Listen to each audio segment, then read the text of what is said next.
I saw a clip from the Wrestlemania recap today. Karrion Kross went off. My name is Roman Reigns. Roman Reigns, and you're a wrestler, huh? I'm a stripper. Oh. Yes. I don't know if that's what you're looking for, but I can dance. Have a good night. You too.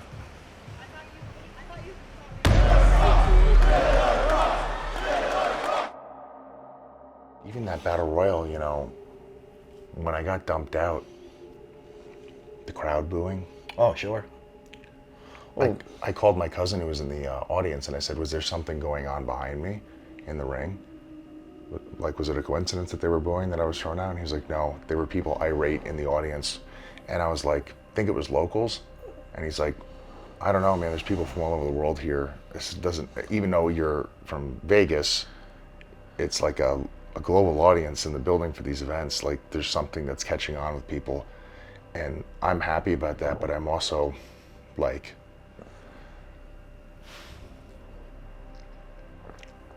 I don't know. I don't want to say scared to lose it, because I've wanted to show people like the full potential of what I can do.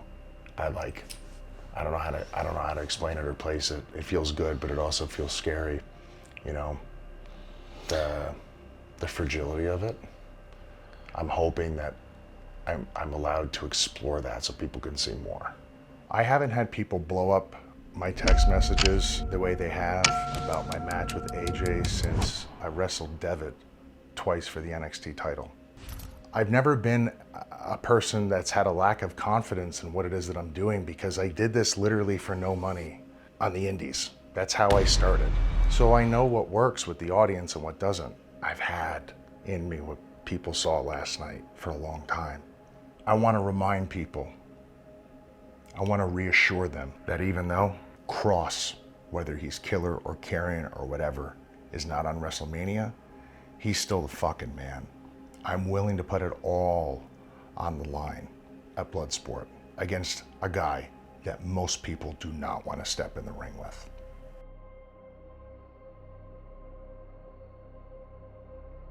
This guy's going to be very hard to control. He's going to be stronger than me. He's going to be bigger than me.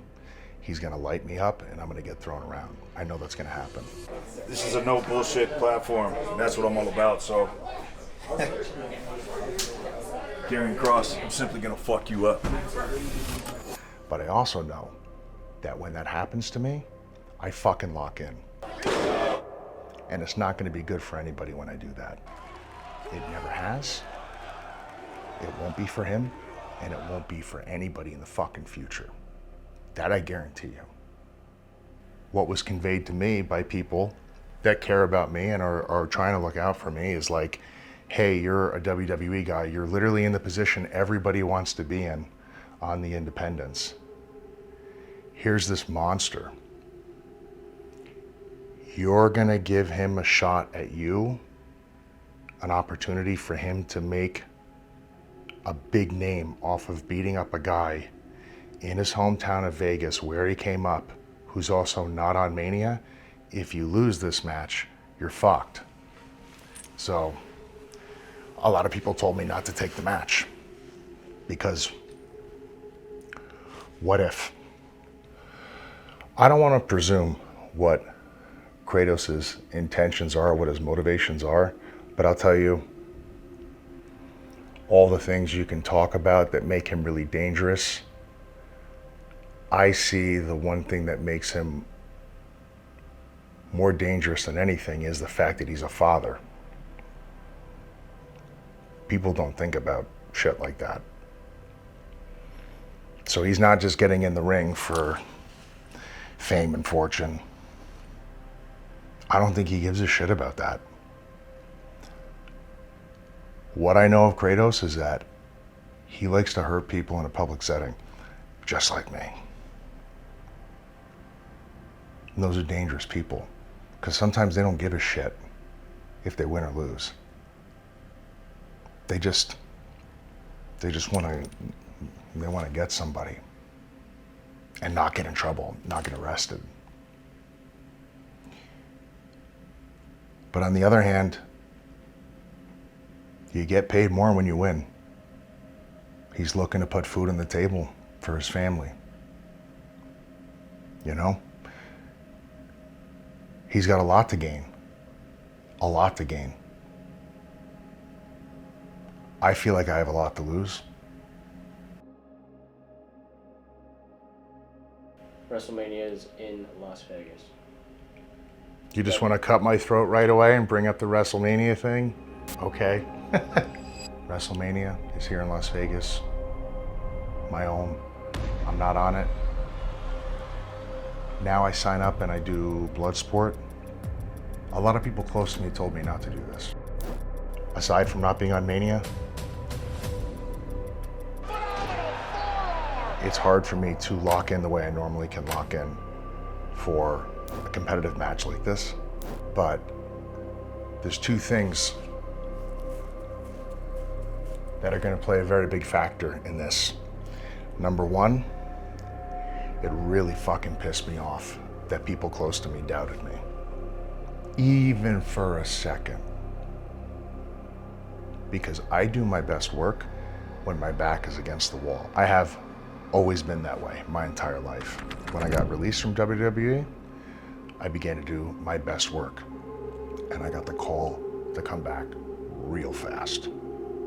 The second thing, I got a very good fight or flight response. I've never been the guy to run away, ever in my entire life. Maybe I'm not there right now. I'm man enough to admit that. But I'm telling you, when we get there, I'm gonna...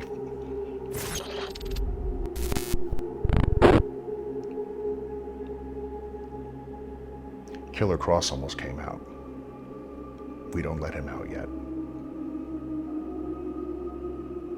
What I feel genuinely responsible for is I feel that there's a responsibility that I need to uphold, that people are enjoying what they're watching that I'm doing. And if I don't want them to enjoy it and I want them to hate what it is that I'm doing, it's all the same to me. To take them on that ride, to elicit that emotional response, whatever that may be, I feel responsible for that. But the truth of it is that I'm not entirely responsible for it. That's the part that wrestlers struggle with. Again, because there's only so much paint in the can that you're allowed to paint with. That's part of the gig, and you have to understand that. Getting involved at the highest levels, you have to, and you have to respect it. Because somebody else sets the stage, and they set the lights, and they bring the cameraman and film everything. You have to make peace with that. But I do feel incredibly inclined, because I love this so much, and I respect that people actually take the time out of their days, 9 to 5, maybe working 40 to 80 hours a week, who knows? They're in debt, they're going through hard shit, they're grieving, they need a little bit of escapism through what it is that I do. I want to provide that to them, sincerely, genuinely, authentically. That's what I have always tried to do. And it's very difficult when I feel like I can't do that, because there's two masters to serve, and you're neither of them. There's the master of the show, and then the collective people as the master. And I think, again, at the highest level, that is something that, as a professional wrestler, you have to learn to manage that. And it's different every night. And it's not a perfect process. There's no textbook on how to do that. You know what I mean? There's not a playbook that works the same for everybody. And I think that's what drives wrestlers mad.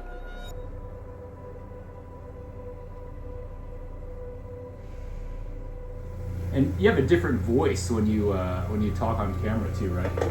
Does it be all like Macho Man, Randy Savage kind of?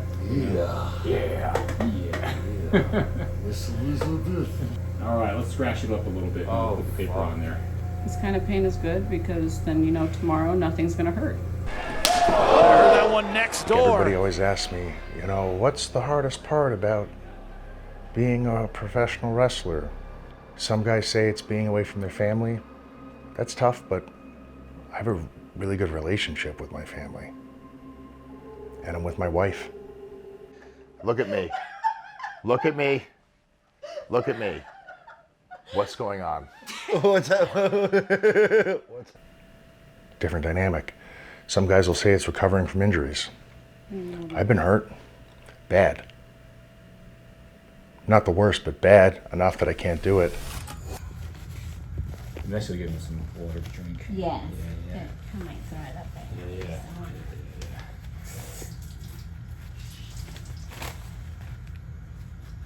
There we go.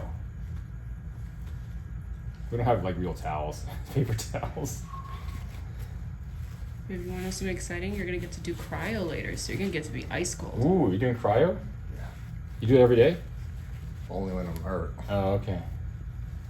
Just don't duck your head in, okay? Yep. That feels better. That's right. Do some cryo, see your grandma, have a nice meal. Your grandma's some here? coffee. Yeah. Cool. It was involuntary. I'm sorry. I couldn't. No, don't worry, but you're fine. No, It happens, man. happens. It happens. Yeah. Hope it's not for nothing. It won't be. Bloodsport changed your life last time. Mm-hmm. And that's rough. You go through a whole identity crisis of having to learn how to put a fucking shirt on or wash your hair in the shower because you can't move your arm. All the reasons people could talk about, what the hardest part is. For me, the hardest part has always been meeting enthusiastic fans that want to tell you how much they loved your work. Loved. As in not anymore. That's fucking rough. And then they wanna suggest to you, have you thought about doing this?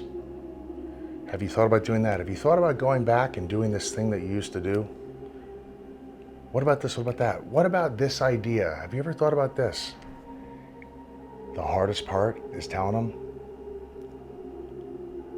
and I don't, but the hardest part is telling them, yeah, I have. Knowing his legitimate background, he's been fighting his entire life. He has been in boxing gloves since he's been a toddler. A lot of people don't actually know that. So I know he can take any of these people down, but that doesn't mean that it doesn't come with risk. So I know there's a lot on the line, even though I know how good he is. And with Mania going on, with Bloodsport, with Raw, and even SmackDown, he can be called for. Could be even NXT. So there are so many things that we still have to do on top of Bloodsport. So once that's done, everything just keeps going. So he needs to come out of this in one piece. He doesn't just need to come out of it. I feel like I have a lot to lose. This would be different, if everything around the event was different. But you asked me about responsibilities. I feel like I have a responsibility to the people in this fucking city that put me on the map. It made me the professional wrestler that I am, to show up here on the week of Mania and do something. Do something.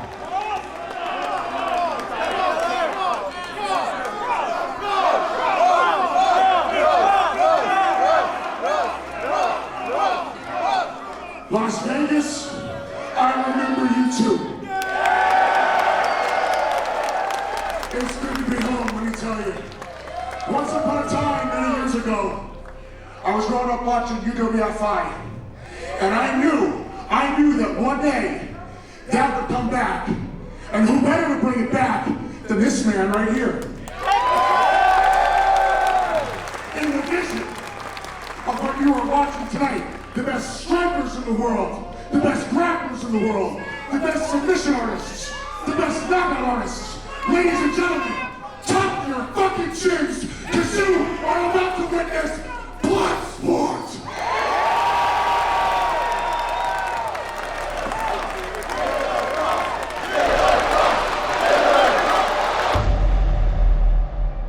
What do you think Karrion Kross has to prove tonight for Bloodsport? It's not so much about what he has to prove. Maybe to those who don't know him, but really, all he's got to do is be himself. Be the person, be the killer, be the destroyer that he is, that he hasn't been allowed to be perhaps, or maybe that he's been shelling away for one reason or the other. But I think it's about time for him to make a triumphant return, and what better than the place that helped mold and create who that killer was. Do you think Bloodsport is an opportunity for him to be able to liberate himself as a performer?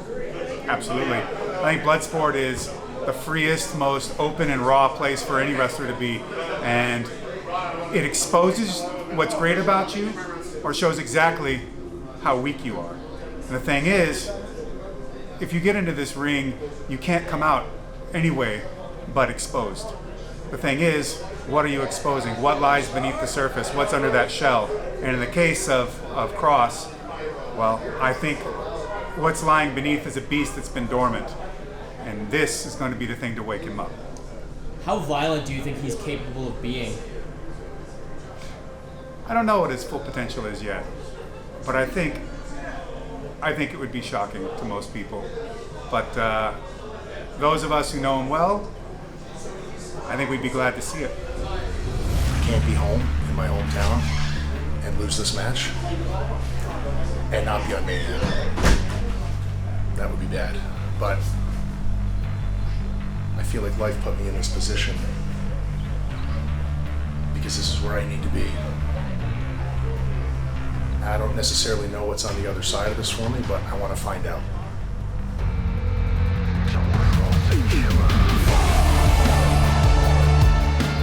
One thing about Karrion Kross, Tom, you've seen it over and over. It doesn't have to be perfect for him to crush your jaw and make you submit. He has that kind of fight-changing physical power.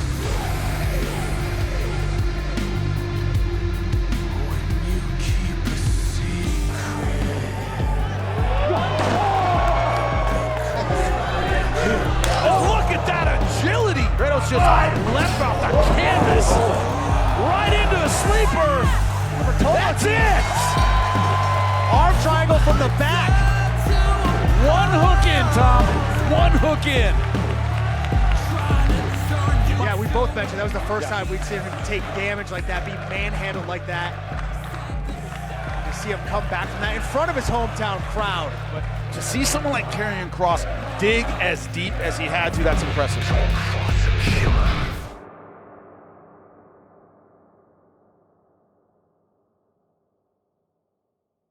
Struggle is sort of a part of life. As we get into the deepest of deep water in this WrestleMania Saturday main event. So if that struggle wasn't here, I would just go somewhere else and find another struggle. It serves my life, what I'm doing, in so many important and integral ways, but sometimes with what is needed for the business of the night, it doesn't always exactly align with what you need for the creative soul. Running into people that followed me since day one out here is like, it's like an anchor. Like it wasn't about anything else other than just perfecting the craft so people enjoy it. It was before WWE, it was before Mexico, it was before traveling out of North America to wrestle. I don't know, I feel like there's a deeper connection with me and the people here because they saw me before I was even me. I owe this city a lot.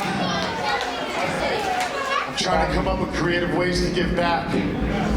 When I run into them when I'm back home, it's just something special. Do you watch wrestling? I'm a big fan. Who's your favorite? Liv Morgan. Liv Morgan, she's really good. She's really good. Good choice. Nice to meet you. I wanted to go to a WWE show, but my mom said that she can't afford it. I'm sorry to hear that. So I was sad. Well, you could always watch it on TV, right? Yeah. I keep seeing the tribal chief there, so then I keep reminding of it with the tribal chief. If Roman is here, I'm going to hit him with a steel chair. No. Don't hit him? No. You like him? Yes. Do you want him to win against CM Punk and Seth Rollins? Okay. Hit Seth Rollins. Okay. All right. And the wise man. And the wise man. On a scale of 1 to 10, how wise is the wise man? So, how are you feeling? I feel not good. I'm in pain. I'm in pain. I feel like I'm going deaf. My feet feel like they're broken. My ankles are swollen.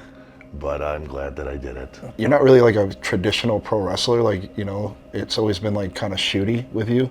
There's always been like a level of real to your... Which I think surprises people, because most people know me as this character worker in WWE. And they're always like, I didn't know you could do that.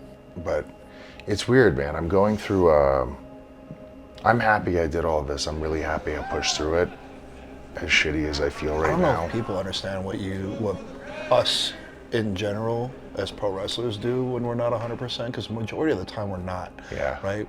I wasn't lying to you guys. I actually thought I was fine. It wasn't until 2 or 3 days later, my ankle started bothering me. Some days it hurts to walk, which is rough.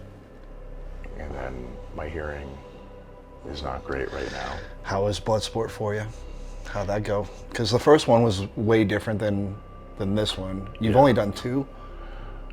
This is my third, but then we did the Natural Born Killer shows. Still not the same, but virtually the same rule sets. Who was your first? The first one? Harry Smith. And then the second? And it was Nick Gage. Oh, that's right, that's right. And then with Natural Born Killers, we did Dan Severn, John Moxley, which was, the one with Moxley was really physical. That was a life-changing match. And then essentially this one with Jared Kratos. I don't know, everything that I thought was gonna happen happened. He was really difficult to control. And I just knew that, I had to get his back. So I feel like he knew that I knew that I had to do that. And like at one point, he jerseyed me with my gi and he started kneeing me in the body. And I thought I felt something shift, like in my ribs, and then I couldn't get a full breath. So I got up to take the jacket off, because I was pissed.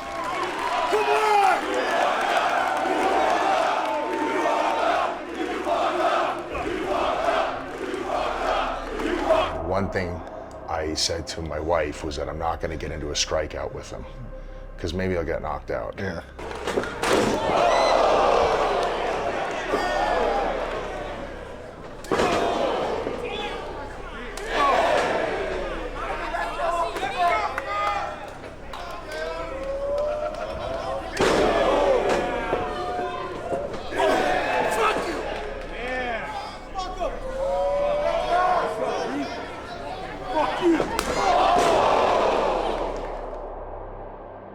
So, and he baited me into a strikeout, and I almost did get knocked out. The line, like, flashed me. I saw a white flash when I got hit with the line.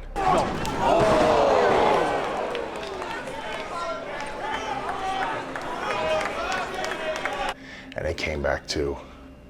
But eventually I got his back and I choked him. And aside from all that, like, it just felt good to be in front of, like, our people here. It's almost irresponsible, but both on us or even our counterparts, but we're only doing it for the responsibility of giving the fans what they want, or for what it is, right? So what's the balance there, bro? Like, I'm supposed to know? I know, right? It's wild. I don't know.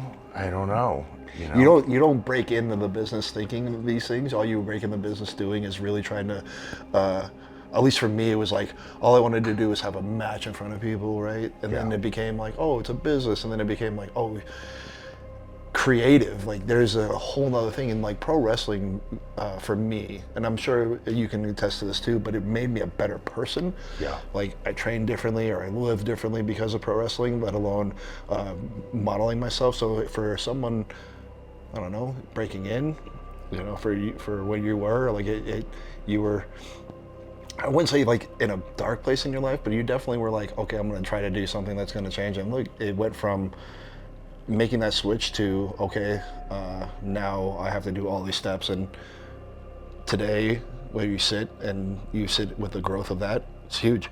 Yeah. Because this business doesn't give back to you a lot, right? I mean, obviously you don't owe it anything, but it also doesn't owe us anything. That's so, right. I mean, it goes both ways. Yeah. It's not easy. Yeah. So you got to take what you can out of it. And, it's big to walk away with Bloodsport being so, like, fuck, bro. Like that's a huge step. You would never have gotten this 10 years ago. Mm-mm. I just know that you have internally a lot of things that need to be expressed. Mm-hmm. And so it would be a disjustice if the world didn't get to see it, because there's a lot of entertainment to your thought process, not only on a level of like, you know, entertainment, you know, for the value, because I know that's what your whole goal is, but you're younger than I am, both in the wrestling business and in the world. However, like I still very much look at you as a mentor as well, just because I learn a lot from your experiences in life, and I think people do. And your story or stories are, depending on which ones you want to tell, I feel like they're so wide a range that they can hit people in all walks of life, bro. You know, like there is no like creed, there is no race that stops what they can learn from your experiences, just because like I feel like it's been a worldly experience for you. You've traveled the world, so you've seen a lot of people, you've intermingled with a lot of things, and then on top of that, like lessons, bro, like teachings, like you've been able to show a lot of people a lot of things on a level, both as children, teaching for them, right? Like when we teach kids classes and our younger youth, and now look at them, they're like, you know, young men, young ladies that are coming back to you being like, oh, Kevin, I can't believe you're where you're at today. Like that should show you that comes full circle. Yeah. Where these platforms are for you, like I don't know, bro. Like our industry is so crazy, and we just got done talking about it earlier. Like I feel like you guys, and when I say you all, it's like who have been in the system for a little while. It's you guys are behind a little bit on. I feel like we're in the TikTok generation where like the next hot thing is like gonna be what's popping off. You just watched, you know, Penta get signed, and you know they just came off of things and they were kind of cooling off. So maybe that's like what your thing was. You cooled off for a little bit, and then you came and did a little bit of indies, and then they signed you back, and you came in hot with Drew McIntyre. Then you kind of did your thing a little bit. And now you're doing this real cool run. So your next step, whatever that might be, if you move on with these guys, they just need to let you take the handcuffs off, bro. Let you fucking run, because that's where you're at. If they can just let you do your thing, you're kind of there. I just got to think about what you said, and I got to figure out how I want to look back on my own life coming up over the next 10 years from now. And I know people might be like, oh, you're overthinking things. No, I just think people like that don't fucking think enough. Whenever I ever hear that I'm overthinking anything, it's like, no, I like to thoroughly think about things. I don't like to gloss over my own life as a trivial subject. It actually warrants the time to think. And like part of like what's important to me in my life is like if I'm able to spend it in an occupational field where like I'm making people happy, then I really should be thinking about that. Like I really should be. Like, if I can create some sort of form of escapism, you know, where people can just find a little bit of fucking hope watching what we're doing, I should think about that a lot. You always put a big responsibility on yourself. You've done it since I've known you. I'm fucked. I don't know how else to do it. I don't think you. I don't know if. I don't know if there is another way to do it. You know, I think that's just the makeup of what a superstar would be. You know, like you take responsibility for this bigger accountability of like providing we say service. For us, it's a service because we serve our bodies, our minds, our creativity for these people and their enjoyment via whatever that is, whether it's the match they're encompassing, the movie you just made, or the book you decided to write, the music you decided to drop on things, you know, whatever, Instagram or post you decided to, you know, do. And it could be a meme for you share. Like, I know a lot of your stuff, every day I can count on you to share something that will at least make me not think about my everyday, right? And I don't even know if you do that in just your madness of who you are, or if you're really trying to change people or do it out of the consciousness of like, oh, I'm gonna do this for this dude. So I feel like that is something that's just ingrained in you. I don't know if everybody has that, bro, especially in our industry. I can honestly tell you, when, you know, hopefully when that kid's like, hey, I met my hero, and it was Kevin Kross, and they're like, don't meet your heroes. Like, he's not saying that, because I think that's where our head goes, you know? Like, we've come up in this business a lot with these motherfuckers that are just fucking brutal. Yeah. Right? And especially over the last 10 years, they've been really ruthless. Yeah. And now it's a responsibility to put that to bed for us. Yeah, you for know? sure. And you're at the top of the top at this point, at least in the idea that you have a lot of eyes on you. You know, you're not just some indie darling at this point, which you still had a lot of eyes on you. You still accepted that responsibility. Now it's a bigger scale, you know, like, not to touch people on the WWE level, but with movies and a book, you know, who the fuck knows who's gonna pick up that book, bro? There's authors who are really, really famous just because they read their book. And your book, you know, your words aren't something that's like not captivating. Sure. You know? I feel like that's always going to be the responsibility for you. You're always going to feel like that burden. It's awesome. Great for you. Yay. I think sometimes I'm afraid subconsciously to relax, because maybe if I just relax into being happy, maybe in my mind I'm thinking I'm going to lose that drive. Do you think that stems from pro wrestling as well? Because I always felt like we were always like, next booking, next booking, next booking. It was never like a sit back and really kind of enjoy the journey, so to speak. And I wonder if that's just the always trying to drive, always trying to drive, always trying to get the next thing. For me, I think it started seeing my mom being a single mother, you know, like, and then when I went into the working world, I was like, it can happen to the best and the brightest and the smartest. Like, you can be qualified for something and the position may not be available, and then what? So I think I've always just been forward thinking in terms of like trying to stay after something. And I think when you're always in pursuit of something that you feel like you never actually have, then you're never really totally satisfied. And you have to find the balance of that working for you and not becoming neurotic. And I don't think wrestlers are good at that, because we can count on both of our hands right now, probably 20 people that we never want to run into again who've lost their minds from this. Sure. Lunatics. Yeah. And I'm always conscious to not fall into the far end of that. But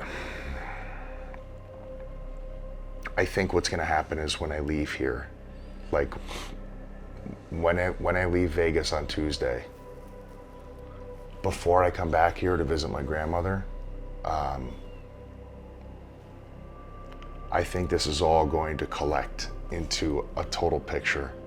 And I think because I'm still here right now, it's not complete yet. Yeah. You know, you almost have to get through to the other side to like be able to turn around and look back at it and go, oh, I feel like that's on its way.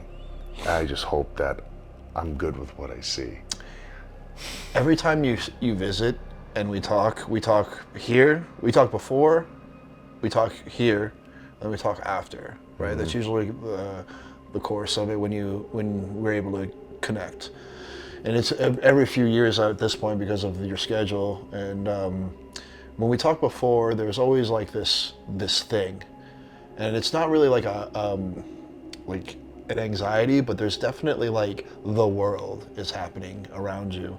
Then you come home or you come around the family. Not that you're not around your family in Florida and stuff, you know, wife and stuff, but you come home, you ground yourself a little bit more. You get around these people that you've always associated with, talk. And then you leave, right? And there's always like this profound perspective that you end up taking with you.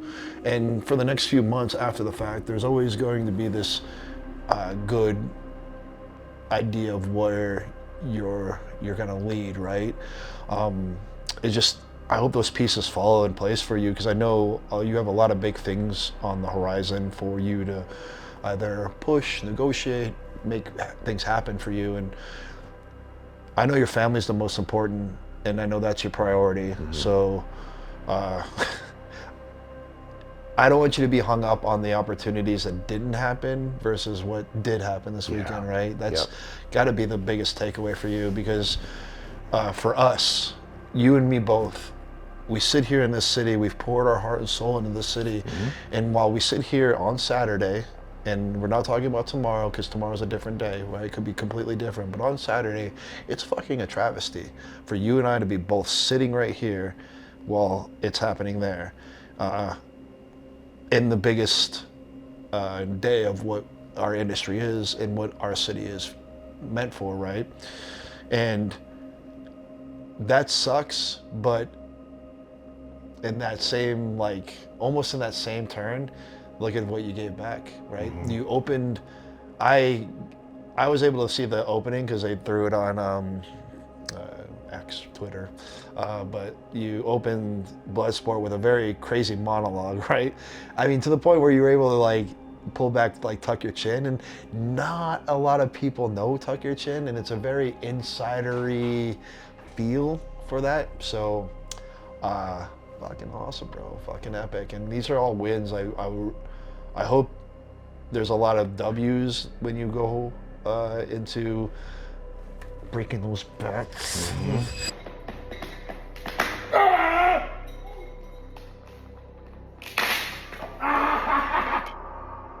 After a couple days after you get home, and you really take some wins, because fucking sucks sitting here right now, and I know where you sit, and it's very, every day is gonna feel like club hell. Oh, we wish you were this, we want you to be doing that, we love seeing you, da da da da da, and it's over and over and over again that nobody gets to see, right? Because for them it's one time, but for you, it's 100 times. Yeah. If the people enjoy the show from top to bottom, then that's a home run. So even if you're not at the top of the show, but they still enjoyed it and you were somewhere in it, this is a collective home run. I still believe that. I still believe it. But I need a place to put my initials on the show. Do you know what I mean by that? Yeah. That doesn't mean overthrowing the entire show and going into business for myself, but I need to be able to take this and put it into what I'm doing. And I'm not always able to do that, or even enough. But I still want to explore how far I could go and still push to do that and see where I land. Are you the only one that goes into this, I guess this like challenge, or is it like across the board? I would imagine it's across the board. I don't think we're all that different. Yeah. I think it's part of the journey. Is wanting to be more creatively I guess like, because I mean, we all want more. Obviously, the more is there, but I feel like creatively, if we felt like we were doing something with purpose instead of it just being so cookie cutter. It comes like, I'll put it to you this way. It's not like, well, we're gonna do my idea because it's mine. It's like, I know my audience. Yeah. I know them, and I know what they want to see tonight. And it doesn't have to be Christmas today where we won't know what to do on Monday, you know, the following day. You know, I'm not gonna put all the presents under the tree, but I can give them something real nice wrapped in a very big bow right now. And it's not going to exhaust these resources. You know, the next week we're like, well, how do we follow up on that? I've never been that guy. Yeah. I've never been at a loss of what to do next. Even if I don't know, I will find it. I'm trying to find ways to project what I think people will want to see that will create moments, right? But sometimes they don't want moments, you know? But I'm in this to create that. I learned this so I could learn how to create that. What do I do? What the fuck do I do? The last 6 months though, bro, the Easter eggs, if people really look for the Easter eggs, like, I think that's the brilliance of like Kevin, right? Like, you'll find a way to get it over.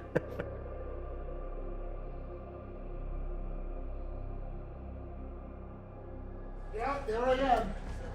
Yeah, so good to be here. Yeah, come on in, man. Come on in. Sam, Yeah. you're a good man. I don't know what you're doing in this business. My dear, hi. Hello. Yep. Hello. Let's talk about how awesome it is that Logan Paul just won it. Let's talk about, Sam, let's talk about what Logan Paul represents. The shortcut. Feels so good to be here. Feels so good to be in the business. Thinking about all of the funerals that I wasn't able to attend for the last 11 years in this business, all the holidays I missed. You know, I could have just started a YouTube channel, could have just jumped in there with AJ Styles. Feels really good, right? It's awesome. It's really good. Do you guys know we have 25 years combined experience, and what are we doing on Mania? Well, they know because they're normal human beings, and they actually love professional wrestling, but apparently that doesn't mean shit anymore.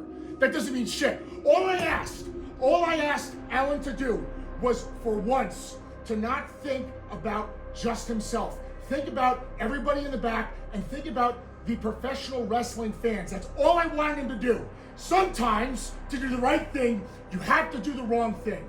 But he's a narcissist, and he had to do it his way. Hey, Alan, how many more WrestleManias do you have in your system? Probably, I don't know, one, maybe this is the last one, and you just pissed that away. For what? For what? For your way? Thanks a lot, bud. I really appreciate it. You want to know what the best advice I ever got?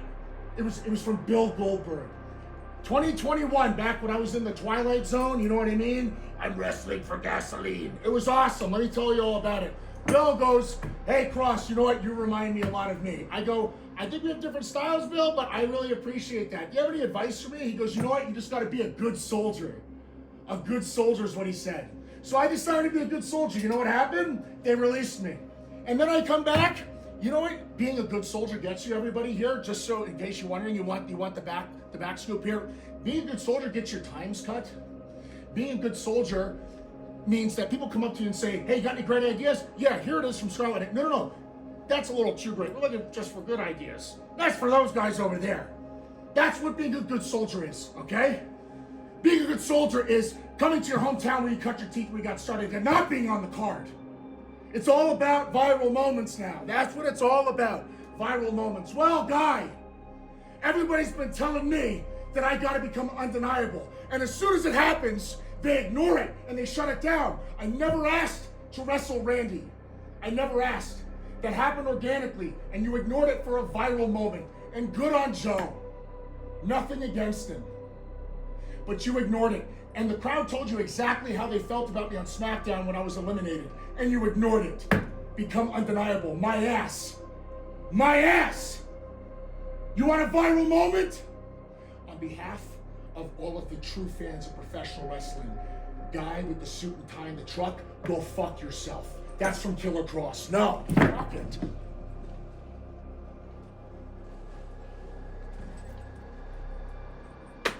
They leaked my fucking contract information online. I have no privacy, nothing.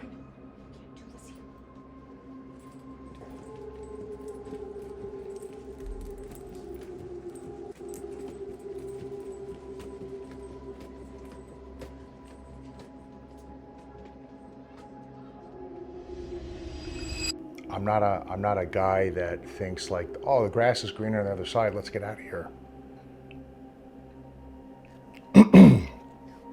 I don't fucking do that in life.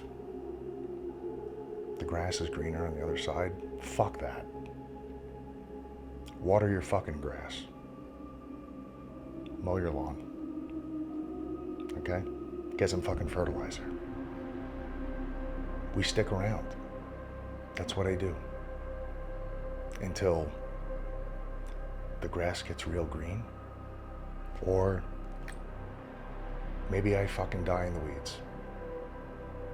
But I give everything I've got when I make a commitment to a person, place, or thing. As long as that commitment is reciprocated, I stick around. I believe in loyalty, even to a detriment. So you want my flaw? There's my fucking flaw. I'm loyal to a detriment. Where does Kevin go from here?